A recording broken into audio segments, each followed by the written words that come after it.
오늘은 여호와께 속하리라 라고 하는 제목으로 함께 은혜 받고자 합니다.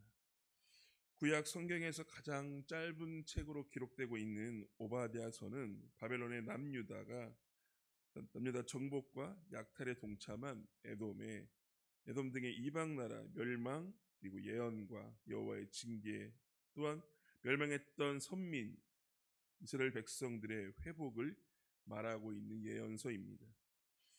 1절에서 14절까지에 있는 말씀은 바벨론의 선민 정복 전쟁과 그에 동참한 에돔을 포함한 이방 나라들을 향한 멸망을 예언하고 있습니다.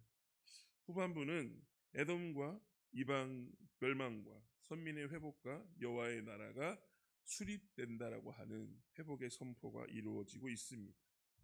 이처럼 오바댜서는 전반부와 후반부 모두 선민의 대적에 대하여 준엄한 심판이 선언되고 있으며, 이는 하나님께서 하나님의 백성 이스라엘에 대한 보호와 이스라엘 백성들을 대적하는 자들에 대한 멸망, 심판하시는 하나님의 모습을 볼 수 있습니다.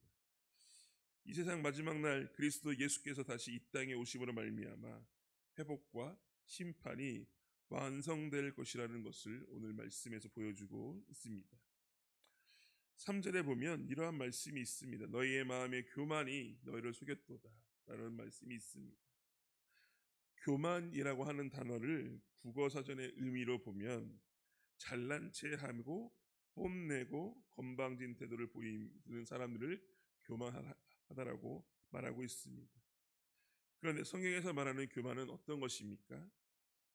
자신을 낮추고 상대방을 인정하고 높이는 욕심 없는 마음의 상태를 이야기하기도 하고요. 하나님 없이 자기의 멋대로 살아가는 것, 그것이 교만이라고 말을 합니다. 즉, 많은 사람들이 하나님 없이 살아갈 수 있다라고 하는 생각들, 하나님 없이 나의 일들이 잘 될 것이라고 하는 생각들, 나의 일은 모두 다 평안할 것이라고 하는 생각들이 교만이라고 하는 것입니다. 이러한 사람들의 교만한 마음은 어떤 형태로 나타나게 되냐면, 하나님을 두렵게 생각하지 않고 하나님의 시선을 바라보지 않고 자기 시선으로 바라보다 보며 남들을 정죄하고 심판하고 남들을 판단하며 사랑하지 못하는 모습을 보여주곤 합니다. 또한 하나님의 생각을 구하며 살아가는 것이 아니라 내 생각에 옳은 대로 살아가게 되는 것입니다. 내 생각에 좋은 대로 살아가는 모습이 교만의 모습입니다. 또한 교만의 모습은 하나님의 뜻을 구하지 않다 보니 내 뜻만을 요구하게 되고 자연스럽게 이기적인 사람이 되어 갑니다. 또한 교만한 사람은 하나님을 의지하지 않고 이 세상을 내 힘으로 살아가려고만 합니다. 내 경험을 중요시하고 내가 이미 될 것과 안 될 것들을 정하고 단정해서 이것만이 정답이라고 말을 합니다.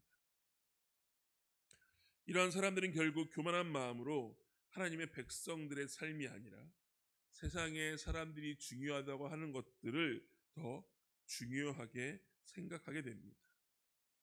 그러므로 말미암아 9절 말씀처럼 모든 사람들이 다 죽임을 당하여 멸절하게 된다라고 말하고 있습니다. 하나님의 백성들에게 교만한 마음이 있다라고 한다면 내 안에 교만한 마음들을 회개해야 할 것입니다. 하나님의 뜻을 구하고 하나님의 도우심을 구하며 내 삶에 하나님으로 인해 살아갈 수 있다라고 하는 고백들이 내 안에 있어야 할 것입니다.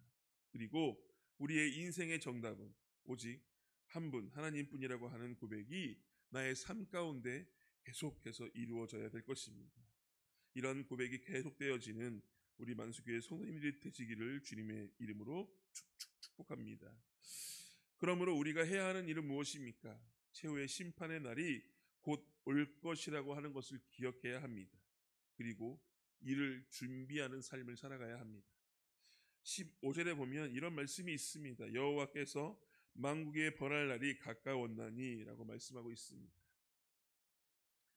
여기서 가까웠다라고 하는 표현을 볼 수 있는데 바로 문 앞에 이르렀다는 의미입니다.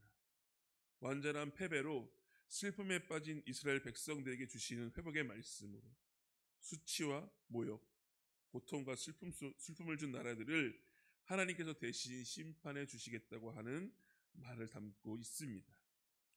하나님의 뜻이 이 땅에 이루어질 날이 아직도 멀리 남은 것이 아니라 하나님의 사랑과 평화가 임할 날들이 아직도 멀리 있는 것이 아니라 바로 문 앞에 이르렀다는 것입니다. 하나님께서 교만한 자들을 심판하시는 날이 이제 얼마 남지 않았다라고 하는 것입니다. 우리 하나님께서 이제 문 앞에서 심판의 날을 준비하고 계시며 그 날이 이제 얼마 남지 않았는데 이럴 때 우리들이 해야 하는 것들은 무엇입니까? 겸손한 자가 되어야 할 것입니다. 하나님을 나의 구주로 영접하고 고백하는 자, 그리고 하나님 한 분만이 나의 전부라고 고백하는 자들이 되어야 할 것입니다. 또한 내 삶에서 하나님 없이는 단 한순간도 살아갈 수 없다라고 하는 고백이 우리들 가운데 있어야 할 것입니다. 사랑하는 사람들이 항상 그 사랑하는 사람을 기억하는 것처럼 우리의 모습 가운데 하나님을 기억하고 사랑하며 하나님께서 주시는 평화를 맛보며 말씀을 통해 그분의 뜻을 구하고 기도를 통해 그분의 음성을 들으며 내 입에서 하나님을 사랑하며 높이는 찬양이 계속해서 흘러넘쳐야 된다라고 말씀하십니다. 이러한 사람들이 오늘 하나님의 심판의 날 앞에 심판당하지 않고 멸망당하지 않고 하나님과 함께 하나님의 나라에서 하나님의 주권이 회복된 그곳에서 주의 백성이 되고 주의 것이 될 것입니다. 하나님의 심판 앞에서 세상 사람들은 심판당하고 멸망당하지만 하나님의 백성들은 회복을 허락하시고 우리에게 선포되어지고 있습니다. 그것이 되어지는 근본적인 이유는 하나님이 자기 백성들을 향한 신실하심과 자비와 긍휼이 많으시기 때문입니다. 또한 은혜로우시기 때문일 것입니다. 즉 구원이 하나님께 있기에 회복도 하나님께서 이루어 주신다라고 하는 것입니다. 또한 하나님의 백성은 그로 말미암아 기적과 소망들을 체험하게 될 것입니다. 오늘 우리 역시도 우리가 살아가야 하는 삶의 자리가 어두울 수 있습니다. 또한 상처를 받는 곳일 수도 있습니다. 우리의 믿음을 낙담케 할 만큼 절망의 구덩이로 몰아넣는 삶일 수도 있습니다. 그럼에도 불구하고 우리가 소망을 품을 수 있는 가장 큰 이유는 무엇입니까?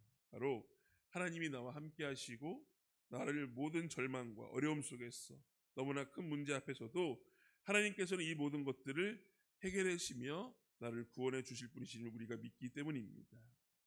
오바댜는 당시 선민이 당하는 그 처절한 멸망의 현장, 절망과 좌절의 현장 속에서도 하나님이 어떤 분인지 명확하게 알고 있었습니다. 그래서 멸망의 자리에서 회복과 승리를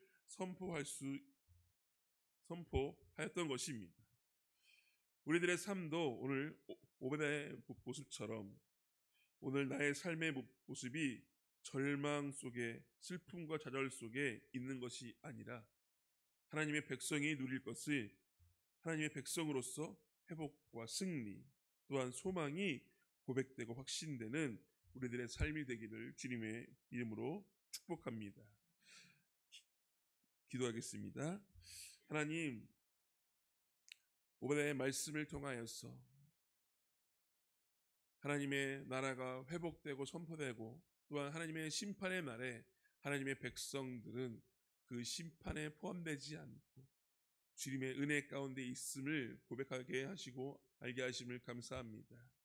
우리의 삶이 언제나 어렵고 힘들고 아픔이 넘치는 삶일지라도 우리 가운데 소망이 계속해서 넘쳐나는 이유는 하나님이 나의 구주 되시고 나를 구원하실 분이시라는 것을 우리가 고백하며 확신하기 때문일 것입니다. 하나님, 우리의 삶 가운데 하나님의 그 놀랍고 크신 그 은혜를 경험케 하여 주옵시고 하나님의 그 사랑이 날로 퍼지고 넘쳐날 수 있도록 인도하여 주옵소서. 그래서 세상 사람들이 보기에 우리의 모습을 통하여서 하나님의 모습이 드러나고 하나님의 영광이 드러날 수 있는 우리의 믿음이 될 수 있도록 인도하여 주옵소서.